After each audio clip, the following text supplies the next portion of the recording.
Steve Chang, thank you so much for your time. You're welcome. I want to ask you, first of all, what the next 5 years in China look like under Xi Jinping rule. Well, it does look very likely that Xi Jinping will get his term of office extended as leader of China for at least another 5 years, and possibly rather longer. And he will be looking at redoubling everything that he has been doing. He is a man with a mission, and the mission is to make China great again. In the mythical past of China, when China was the center of the world. And that's basically what he wants to do. He wants to make China rich and powerful, and so rich and so powerful that the rest of the world will simply admire and follow China. That's what's described as Xi Jinping thought. You've been looking into this, you've been studying this. It's his own ideology. But what is it? Well, Xi Jinping thought is still a work in progress. It's not yet fully completed, and it will not be fully completed until Xi Jinping dies or loses office. So he will continue to develop that.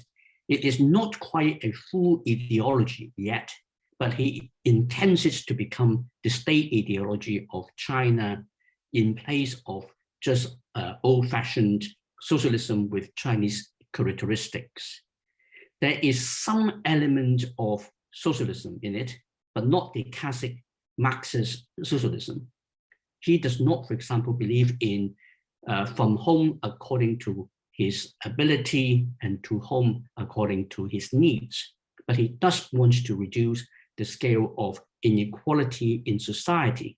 But above all, it is the Leninist part of the Marxist-Leninism that Xi Jinping focused on. It's about control. And that's the critical part, isn't it? In a word, is this about power? It is about power and about control. And therefore, it means that the party leads everything in every sphere of work in the whole country. And when China becomes the dominant power in the world, then that will extend from China to beyond the borders of China. Right at the center of that is Xi Jinping himself. He sees his system as clearly superior to that of the West. And that's why he wants to share it with the rest of the world. Is Xi Jinping and the Chinese Communist Party in position to deal with the challenges that China is facing? COVID, of course, we've seen the impact of that. There is a rapidly aging population, a slowing economy, and potentially more international isolation.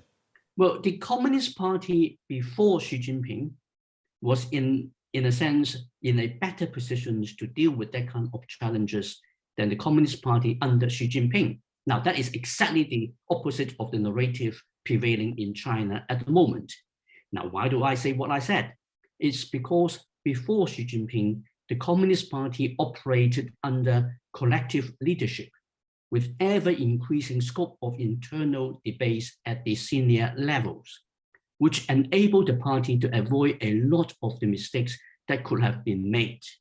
Since Xi Jinping consolidated his power in 2017, after 5 years of office, we have seen the end of collective leadership being replaced by strongman rule. And it now all depends on Xi Jinping getting it right. And he is now showing that he is making quite a few very important wrong calls, which are causing the Chinese economy to get into greater difficulties than it otherwise would have been. I mean, for one. Let me ask you a very direct question that is on the minds of a lot of people. Should we be afraid of a future under Xi Jinping? Well, if Xi Jinping gets his way and stay in power in China for the next 10 to 20 years, I think that is a world that we need to be very uncomfortable with, if not actually being scared with.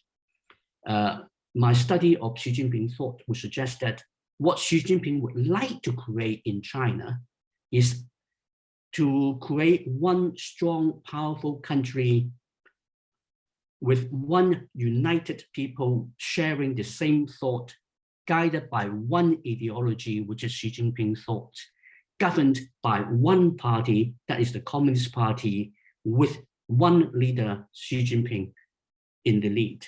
That is a pretty scary kind of future that he has in mind for the rest of the world. Just a final question. How popular does Xi Jinping remain in China? Is there the possibility of an overthrow from within? Well, the possibility of overthrowing Xi Jinping at the moment is very, very slim. I mean, the prospect of a popular uprising removing Xi Jinping is practically negligible.